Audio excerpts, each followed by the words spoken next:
My name is Chris Batts. I am from the Antelope Valley, a couple hours south of Los Angeles, California. From what my grandma told me when I was 5, she said my dad left and he didn't really want a kid. So my mom gave birth to me. She didn't want a kid after 6 months. I guess she was on her way to a modeling career, from what my grandma tells me. And this modeling career sort of got paused because she got pregnant. So she had the baby. I don't know if it was postpartum depression or whatever it is after a woman has a kid. When I was 6 months old, she threw me in a dumpster, in a local neighborhood dumpster across the street, and left. So I guess she could do her own thing. A neighbor came out and was taking out their trash, and they hear a baby crying. So they picked me up and was like, oh my God, I know this kid. I know his mom. Like, what is this baby doing in the trash? So the neighbor took me and kept me with her and called my grandma and said, I have your grandson right here and I'm not letting him go anywhere until you get here. So my grandma had me from that time at 6 months all the way till I was about 3.5 or 4. My grandma had a nervous breakdown. She was in the hospital for a year. So within this time, I was a few places in between. Then I ended up staying with the sister that my mom hates the absolute most. So you can pretty much guess this was a very horrible household. They treated me like horribly. Sort of ironic because we went to church every Sunday and sometimes Wednesdays and during the week, and they were like so holy, but they would nitpick their Bible verses. And there's one that they said the Bible says, you spare the rod, you spoil the child. So in that sense, they took that as, okay, we have full access permission to beat your ass whenever we want, because that means we'll go to heaven. And I used to count back in the day. If I went a week without getting like whooped, then that's an accomplishment. There's times I had a bunch of marks and bruises and stuff, and I would get asked by my teachers, like, are you in trouble at home? I was so scared at home, I would say no, because I thought if I said that and I get home, I would get more. Was I afraid of God? Hell yeah. I was terrified of God. This God in the sky that's like, I'm gonna kill you and you're gonna burn and you're gonna like be tortured for life. Your soul is not gonna get any rest. And we're going to this church every week. With my home life and my thoughts on religion, I was just pretty all messed up already. I felt like I had nothing. I said I'm gonna make the decision to raise myself because there's no one else here that can do it for me. I had to literally like start teaching myself life by just strictly observing and experience. To me, I was already an adult. At the age of like 15, I was like, oh, I'm ready for life. You don't got to tell me anything. I would stay out however late I wanted, come back whenever I wanted. Then you start getting behind in school. I was sitting at graduation in the bleachers because I didn't graduate. After high school, your friends start progressing in life. You're not. They have people to help them progress and give them just that little boost. You don't. When they gained their first houses, their first apartments, their first cars and all that, I'm going to the county building trying to get $200 in a month on the bus, no change, so I'm embarrassed enough to tell people I need help. I'm embarrassed to tell people that I'm on the bus. Embarrassed led to that depression that I had as a kid. I was so depressed I got numb.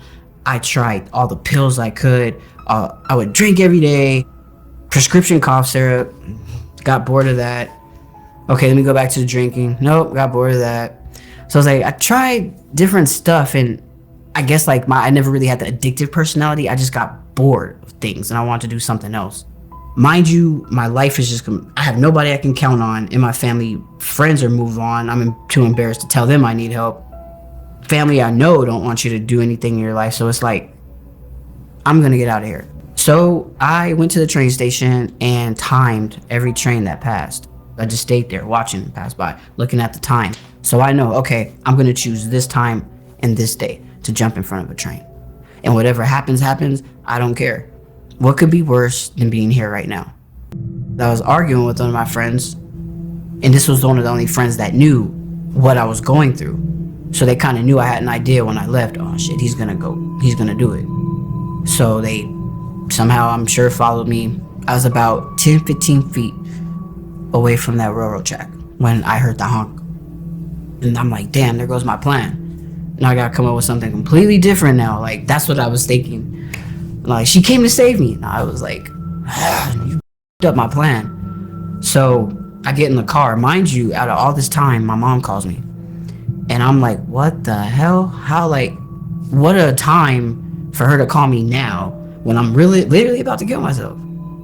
And I haven't talked to my mom in years. I don't know how long it's been. I'm thinking maybe she's calling to apologize.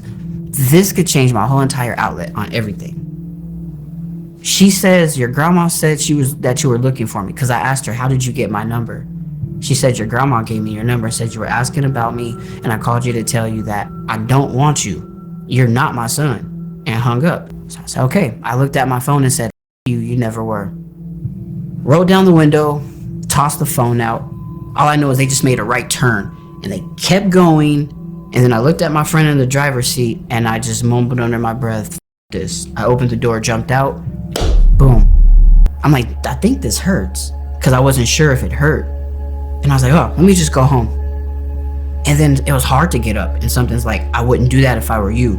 Something keeps telling me that, so I keep trying to get up and try to like pull myself. It's hard, so I use like all my force to just pull myself up, and it was like this suction feeling, like going right out. And I look down and see a body laying right there, and I'm like, that's my body. I'm like, nah, that's my mind messing with me. I'm just gonna go home now. I took about 3 steps. Everything was just different colors, slow motion. Next thing you know, I'm like, how the could this happen? And I just get this feeling right here from the most dominant force you'll ever feel in your life. I knew it was God, because you just know it was that strong. I could compare it to being hit by lightning every time, just constantly. After every sentence, it was after every statement, just pew, pew, pew. And I had a bunch of questions in my head, and just in the order the questions were in my head, they were answered. I was thinking, who are you? So it was like, let me reintroduce myself. I am God. Yes, I am real. Yes, angels are real. They're a gift from me. Want to meet them? I didn't believe in angels, so I said no. I'm like, I don't want to see no angels. I don't believe in that stuff. That stuff for TV, I thought. And I just see like this projector screen like comes up. You see a lady walking, like a prostitute. She's walking by. He's like, I love her.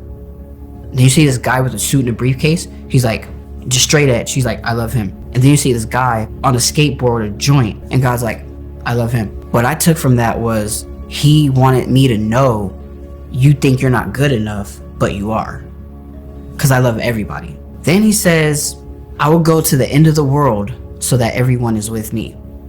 I was like, oh, hell, literally will go to the end of the earth for us, just so we can be with him, because he loves us like that. I said, what am I supposed to do when I go back to earth so people don't think I'm crazy? And he says, go and tell everyone that I love them. I didn't see him at all. I just felt him. He gets on a knee and then gives me a hug. The hug was very like tight and safe, and I did not want him to let go. So the first meeting with like Source was, oh my God, I don't deserve to be here. Get me out of here. I'm not perfect. Let me go get perfect. It went from that to, don't let me go from this hug. I felt cared for, and I wasn't used to that. I definitely was not used to being someone caring about me. Like, what? Not like genuinely, unconditionally. I would say he's a male, right? Because like his dominance was just so like manly male. It was like the most macho male. But that hug and his caring was way more than woman, like way more than a woman. So it's like kind of both and all in one. So that's why I just kind of say Source. I don't really call him or her, or I just say it. So now here's the actual part where I'm in the air. I see the clouds, a bunch of angels flying everywhere, and then there was 2 particular ones I just recognized. Like I just knew them. It seemed like they were familiar, and like I knew them all my life. These angels I'm actually looking at. Like I didn't see God, but I'm actually seeing these angels. I see everything around me, just like I'm looking at you right now. The one on my left, I mean, I look at him, it's like this beetle kind of face. I didn't really get the best look at his face because there was so much light shining down from it. It was like looking at the sun. Then I looked to the right. This one is more human than anything. Human face, curly brown hair, blue jeans, brown sandals with a red flannel shirt, and the sleeves are like rolled up to his elbows. I know a lot of people like to compare it to the Brawny Man. I kind of compare it to, if people that know Roseanne, Dan Connor. So he reminded me of was Dan Connor. So he says, you have so much to do for so many people. And I was like, I do? They're like, look down. So I look down. I see my body laying there. I see the friend I was with. I see the ambulances. I just felt this big urgency to go back to Earth. The one on my left side, he was like frustrated, like in a stern voice. Are you sure you want to go? But I guess he wasn't mad at me. He was upset at what happened to me in life. This was my chance to say, hell no, I'm out of here. I'm not going back there. But for some reason, I felt this huge, like, I guess responsibility or urge, this huge urge to go back. When I said, okay, I'll go back, it was like the blink of an eye. I wake up 2 days later in the hospital. I just remember them calling me Miracle and saying that we thought you were dead. We didn't think you were coming back. They said I hemorrhaged, I don't know how many times. And they said there was nothing. I was gone. The day I was actually released from the hospital, I was being wheelchaired out to the car. Because I couldn't walk, couldn't talk, I didn't have senses, all that stuff was gone. And I looked up at the sky and I seen the mountain, I seen the clear sky, the sun, the horizon, everything was just like perfect. But it looked different.